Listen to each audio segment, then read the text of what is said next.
నీకోసం part 9. Ram Rajesh cabin దగ్గరికి వెళ్ళి నందిని కాల్ చేసిన విషయం చెప్తూ ఉంటాడు. అది విని రాజేష్ కూడా ఏమీ మాట్లాడకుండా మళ్ళీ ల్యాప్టాప్లో వర్క్ చేసుకుంటూ ఉంటాడు. ఏంట్రా, నేను చెప్పేది విని ఏమీ సమాధానం చెప్పట్లేదు, కనీసం ఇప్పుడైనా ఫోన్ చేసి తనతో మాట్లాడు అని చెప్తూ ఉంటే రాజేష్ అయితే అదేమీ పట్టనట్టుగా ఉంటాడు. ఇక రామ్ చేసేదేమి లేక తన క్యాబిన్కి వెళ్ళి వర్క్ చూసుకుంటూ ఉంటాడు. నందిని మహాలక్ష్మి దగ్గరికి వెళ్ళి, అత్తయ్య, నేను రాజేష్ గారికి క్యారేజ్ తీసుకుని ఆఫీస్కి వెళ్ళనా అని అడుగుతూ ఉంటే, అదేంట్రా అలా అడుగుతున్నావు, సరే వెళ్ళమ్మా అని చెప్పి క్యారేజ్ అయితే తీసిస్తుంది. సరే అత్తమ్మ అని మంగ వండిన వంటలన్నీ ఒక బాక్సులో పెడుతుంది. తను కూడా రాజేష్ కోసం ఏదైనా చేసి పెట్టాలని పాయసం ఎంతో ప్రేమగా రాజేష్ కోసం చేస్తూ అది కూడా క్యారియర్లో పెడుతుంది. అత్తమ్మకు చెప్పి ఆఫీస్కు బయలుదేరి వెళ్తుంది నందిని. నందిని చూసి మహాలక్ష్మి చిన్నగా నవ్వుకుంటుంది. నందిని కారులో వెళ్తున్నంతసేపు చాలా హ్యాపీగా ఫీల్ అవుతూ కారు విండో నుండి బయటకు తలపెట్టి బయట వ్యూ చూస్తూ సంతోషపడుతూ ఉంటుంది. అంతలోనే ఆఫీస్కి వచ్చేసరికి కారు ఆగుతుంది. ఏంటా అన్నట్టు చూసేసరికి ఎదురుగా రాజేష్ వాళ్ళ ఆఫీస్. ఒక్కసారిగా గట్టిగా ఊపిరి తీసుకుని లోపలికి వెళ్తుంది. అటు రాజేష్ కూడా ఎందుకో గుండెలో అలికిడి అవుతూ ఉంటుంది. తనకు తెలియకుండానే తన గుండె వేగం పెరుగుతూ ఉంటే ఏంటా అని తలెత్తి మీదకి చూసేసరికి ఎదురుగా నందిని. తనని మైమరిచి చూస్తూ ఉంటాడు. ఏమీ మాట్లాడడు. ఏంటండి తినేసేలా చూస్తున్నారు, నన్ను చూసింది చాలు, అన్నం తిందురు రండి అని రాజేష్తో ఇంతకుముందు ఏమీ జరగనట్టు మాట్లాడుతూ ఉంటుంది. రాజేష్ తననే చూస్తూ ఉండేసరికి ఒక్కసారిగా సిగ్గుతో తలదించుకుంటుంది నందిని. అంతలోనే రామ్ అక్కడికి వచ్చి హాయ్ చెల్లమ్మ అని పలకరిస్తూ ఉంటాడు. హాన్య క్యారియర్ తీసుకొచ్చా, రండి భోజనం చేద్దాం అని అంటూ ఉంటుంది. సరేరా, మీరు వెళ్ళి తినండి, నేను సారిక తర్వాత తింటాం అని అక్కడ క్యాబిన్ నుండి బయటికి వెళ్ళిపోతాడు. రామ్ సారిక నందు వచ్చిందని గమనించదు. తను పనిలో పడి వర్క్ అయితే చాలా బాగా చేసుకుంటూ ఉంటుంది. రామ్ కూడా సారికను కదిపితే మళ్ళీ వాళ్ళిద్దరు ప్రైవసీ పోతుందని సారికకు ఏమీ మాట్లాడకుండా మౌనంగా వెళ్ళిపోతాడు. ఎంతసేపైనా రాజేష్ ఏమీ మాట్లాడకపోవడంతో నందిని రాజేష్ దగ్గరికి వెళ్ళి తన చెయ్యి పట్టుకుని డైనింగ్ టేబుల్ దగ్గరికి తీసుకుని వెళ్తుంది. తనని అలా చూస్తూ ఉండిపోతాడు. హ్యాండ్ వాష్ చేసుకుని రండి, భోజనం పెడతాను అని చెప్పి తన కోసం తెచ్చిన ఐటమ్స్ అన్నీ ఒక ప్లేట్లో పెట్టి తన ముందు పెడుతుంది. రాజేష్ ఏమీ మాట్లాడకుండా మౌనంగా తినేస్తూ ఉంటాడు. ఏమండి అని గారంగా పిలుస్తూ తన చేతికి పాయసం అందిస్తూ ఉంటుంది. రాజేష్ అయితే ఏమండి అని నందిని ముద్దుగా పిలిచేసరికి ఒక్కసారిగా తలెత్తి తననే చూస్తూ ఉంటాడు. తనకు తెలియకుండానే నందిని తనకి తినిపిస్తూ ఉంటే తన కళ్ళలోకి చూస్తూ తినేస్తూ ఉంటాడు. కాసేపటికి ఫోన్ రావడంతో తేరుకుని ఫోన్ మాట్లాడేసరికి చేసిందైతే రామ్. లంచ్ అయిందా అని సారికను తీసుకువస్తాం అని చెప్పేసరికి కంప్లీట్ అయింది రండి అని చెప్తూ ఉంటాడు. అప్పుడే రామ్ సారిక దగ్గరికి వెళ్ళి పద లంచ్ చేద్దామని అంటూ ఉంటే కొద్దిసేపు వర్క్ ఉంది రామ్ గారు అని సారిక చెప్పేసరికి అబ్బో చాలా సిన్సియర్గా చేస్తున్నావే అని అనుకుంటూ తప్పదు కదా, కంప్లీట్ చేసే వరకు మీరు నన్ను వదలరని నాకు అర్థమైంది, అందుకే త్వరగా కంప్లీట్ చేయాలని అనుకుంటున్నా అని సారిక చెప్పేసరికి ఆ మాత్రం వర్క్ మీద కాన్సన్ట్రేషన్ ఉండాలి లే అని చెప్పి సరే కొంచెం బ్రేక్ ఇవ్వు, నీ బుజ్జిపట్టుకి ఆకలి వేయడం లేదా అని అంటూ ఉంటే ఆకలి చాలా వేస్తుందండి అని అనేసరికి సరేరా అని తన చేయి పట్టి తీసుకుని వెళ్తూ ఉంటాడు. సారిక రాము ఒకరినొకరు చాలా చనువుగా ఉంటూ ఉంటారు. ఎందుకంటే రాజేష్ పార్టీకి వెళ్ళిన రోజు నుండి తన రామ్తో ఎక్కువగా మాట్లాడేసరికి తన కేరింగ్ మాట్లాడే విధానం సారికకి కొంచెం నచ్చి తనతో క్లోజ్గానే మూవ్ అవుతూ ఉంటుంది. సారిక భోజనానికి వెళ్ళేసరికి అక్కడ నందిని కనిపిస్తూ ఉంటుంది. హాయ్ నందిని అని పలకరిస్తూ ఉంటుంది. నందిని కూడా హాయ్ చెప్పి రా సారిక, ఇప్పటికీ లేట్ అయింది తిను అని చెప్పి వడ్డిస్తూ ఉంటుంది. సారిక రామ్ ఇద్దరు కూడా తిని బయటకు వచ్చేస్తారు. సరే నేను వెళ్తానని నందిని బయటికి వెళ్తూ రాజేష్ని చూస్తూ ఉంటుంది. రాజేష్ మాత్రం తనని చూడడానికి కొంచెం ఇబ్బందిగా ఫీల్ అవుతూ ఏమీ మాట్లాడకుండా మౌనంగా ఉండిపోతాడు. ఎందుకండి మీరు చేయని తప్పుకి మీరు ఇంతలా బాధపడుతున్నారు, మీ బాధ నేను ఎలా అయినా పోగొడతాను అని అనుకుంటూ ఇక కారులో స్టార్ట్ అయింది. రాజేష్ నందిని తన కోసం లంచ్ తీసుకుని వచ్చినందుకు హ్యాపీగా ఉన్నా మళ్ళీ తను చేసిన తప్పు గుర్తుకు వచ్చి మళ్ళీ మూడీ అయిపోతూ ల్యాప్టాప్లో వర్క్ చేసుకుంటూ ఉంటాడు.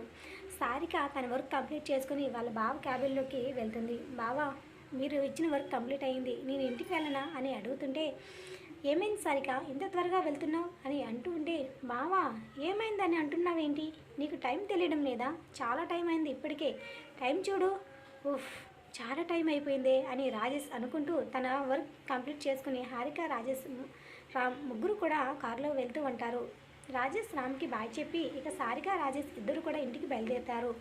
అప్పటికే నందు రాజేష్ కోసమని ఈరోజు వంట చేసి పెడుతుంది. ఇదంతా మహాలక్ష్మి ఒక కంట గమనిస్తూనే ఉంది. రాజేష్పై నందు ప్రేమ చూసి మురిసిపోతూ ఉంటుంది. మహేంద్రవర్మ మహాలక్ష్మి వాళ్ళకి కాఫీ తీసుకుని వెళ్ళి ఇచ్చి కిందికి వస్తూ ఎదురుగా రాజేష్ కనబడేసరికి తనకి ఎదురుగా వెళ్ళబోతూ ఆగి తన కోసమని కాఫీ ప్రిపేర్ చేస్తూ ఉంటుంది. సారికకి రాజేష్కి కాఫీ ఇస్తూ తను కూడా వాళ్ళ దగ్గర కూర్చుని కాఫీ తాగుతూ ఉంటుంది. రాజేష్ గారు బయటికి వెళ్దామా అని అడుగుతూ ఉంటుంది. రాజేష్ ఏమీ మాట్లాడకుండా మౌనంగా ఉంటాడు. ఏమైందక్క, ఏమైనా కావాలా అని సారిక అడిగేసరికి అవునురా కొన్ని థింగ్స్ తీసుకోవాలి, బయటికి వెళ్దామని అనుకుంటున్నా అని నందిని రాజేష్ వైపు చూస్తూ చెప్తూ ఉంటే సరే అక్క మనిద్దరం వెళ్దాంలే అని సారిక చెప్తూ ఉన్నా కూడా నందు మాత్రం రాజేష్ వైపు చూస్తూ ఉంటుంది. రాజేష్ మాత్రం అవేమీ పట్టనట్టుగా ఉంటాడు. సరేరా వెళ్దాం అని చెప్పి త్వరగా రా సారిక వెళ్దాం అని చెప్పి ఇద్దరు కూడా వాళ్ళ గదిలోనికి వెళ్ళి రెడీ అవుతూ ఉంటారు. సారిక నందు ఇద్దరు కూడా అలా షాపింగ్ చేస్తూ స్ట్రీట్ ఫుడ్ తింటూ రాత్రి ఎప్పటికో ఇంటికి చేరుకుంటారు. నందు మాత్రం రాజేష్ కోసం చిన్న గిఫ్ట్ తీసుకుంటూ ఉంటుంది. నందు సారిక ఇంటికి వెళ్ళగానే మంగ ఎదురుగా వచ్చి అమ్మ ఇంత లేట్ అయింది, అత్తయ్య ఇప్పటివరకు చూసి ఇప్పుడే వెళ్ళి పడుకున్నారు, అందరూ తినేశారు, మీరు వచ్చి తినండి అని చెప్తూ ఉంటుంది. రాజేష్ గారు అని అనేసరికి బాబు గారు కూడా తిన్నారు, అమ్మ మీరే ఉన్నారు అని చెప్తూ ఉంటుంది మంగ. సరే మంగ అని చెప్పి కాస్త తిని ఇక వాళ్ళ గదిలోకి వెళ్ళిపోతారు. అప్పటికే రాజేష్ పడుకొని ఉంటాడు. రాజేష్ వైపు చూస్తూ తను కూడా ఫ్రెష్ అయ్యి వచ్చి తనకు దగ్గరగా జరిగి పడుకుంటుంది. నిజానికి నందు వస్తుందని తెలిసి చిన్నగా కళ్ళు మూసుకుంటాడు రాజేష్. కానీ తనకి నిద్ర పట్టదు. నందుని ఫేస్ చేయలేక అలా కళ్ళు మూసుకుని ఉంటాడు. నందు తన దగ్గరగా జరిగేసరికి తనకి ఏదోలా అనిపించి తన చేయి తీసేస్తాడు. ఏమైంది రాజేష్ గారు, మీరు ఇంకా నిద్రపోలేదా అని అడిగేసరికి ఏమీ మాట్లాడకుండా ఉంటాడు. నందు తన వైపు రాజేష్ని ఇలా తిరగమని ఇటువైపుగా తిప్పి తన కళ్ళలోకి చూస్తూ నందుకి రాజేష్ కళ్ళలో ఏదో తెలియని బాధ, తప్పు చేశానని ఫీలింగ్ కనబడుతూ ఉంటే నందు ఏమీ మాట్లాడకుండా మౌనంగా ఉండి టక్కున అతని పెదాలపై చిన్నగా ముద్దిచ్చి మీరేం బాధపడకండి, నేను బాగానే ఉన్నాను అని చెప్పి సరే రాజేష్ గారు ఇప్పటికైనా కాస్త నాతో మాట్లాడండి, మీరు మాట్లాడకపోతే నాకు ఏదోలా ఉంది. రాజేష్ మాత్రం నందు వైపే చూస్తూ ఉంటాడు. రాజేష్ మాట్లాడాలని తెలిసి నందు సరే పడుకోండి అని చెప్తూ ఉంటుంది. నందు అలా ముద్దు పెట్టేసరికి రాజేష్కి ఏమీ అర్థం కాక తనని అలా చూస్తూ ఉంటే నందు సూటిగా చూడలేక తన దగ్గరగా జరిగి అతని గుండెలపై తలపెట్టి హాయిగా పడుకుంటుంది. ఆ చర్యకు రాజేష్కు కొంత బాధ తీరినట్టు రిలీఫ్గా అనిపించి తన చుట్టూ చేతులు వేసి తను కూడా ఇక నిద్రపోతూ ఉంటాడు. నందు నిద్దట్లోనే చిన్నగా నవ్వి రాజేష్ని హత్తుకుని హాయిగా పడుకుంటుంది. రాజేష్ పొద్దున్నే లేచేసరికి అప్పటికప్పుడే నందు స్నానం చేసి టవల్ కట్టుకుని వస్తుంది. రాజేష్ ఇంకా పడుకుని ఉన్నాడు అనుకుని స్నానం చేసి వచ్చి కబోర్డ్లో చీర తీస్తూ ఉండగా ఆ సౌండ్కి రాజేష్ చిన్నగా కళ్ళు తెరిచి నందుని చూసేసరికి ఒక్కసారిగా టక్కున కళ్ళు మూసుకుంటాడు. రాజేష్కు ఒక్కసారిగా గొంతు తడారి గుటకలు మింగుతూ ఉంటాడు. అతి కష్టంగా మాట్లాడుతూ ఏం చేస్తున్నావే, ఏంటి అవతారం అని అంటూ ఉంటాడు.